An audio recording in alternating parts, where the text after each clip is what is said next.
si Knight ay biglang nakaramdam ng malalakas na alon ng pagnanais pumatay na papalapit mula sa lahat ng direksyon. Ramdam niya ang matinding tensyon sa paligid, na palilibutan na sila ng mga kaaway, walang puwang para makatakas. Wala nang siwang sa kanilang lambat, seryosong sabi ni Knight. Mabilis na sinuri ni Akira ang sitwasyon at inutusan si Amelia, manatili ka kay Knight. Huwag kang gagalaw. Ako na ang bahala rito. Tumango si Knight, nakahanda sa pakikipaglaban. Iwan mo sa akin, Master, sagot niya, mula sa mga anino ng kagubatan, lumitaw ang mga mandirigmang elf, hawak ang kanilang mga armas at naglalagablab ang mga mata sa galit. Ikaw, hambog na tao. Sigaw ng isa. Paanong nagawa mong saktan si Lord Liam?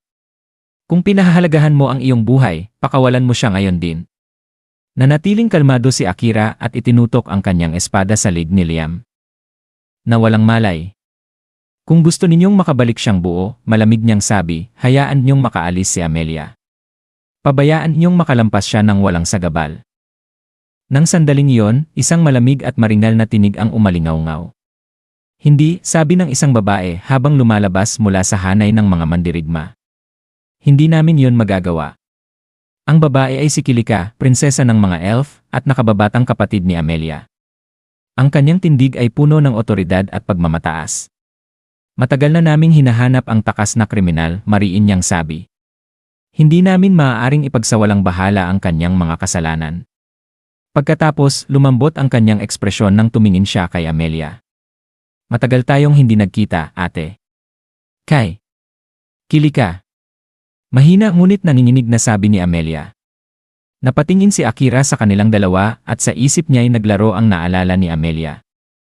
Kaya ito pala siya. Ang kapatid na babae na minsan niyang binanggit. Gusto niyang maunawaan kaya tinanong niya, anong ibig mong sabihin na kriminal siya? Si Amelia ay prinsesa ng kaharian na ito, hindi ba? Tiningnan siya ni Kilika ng malamig.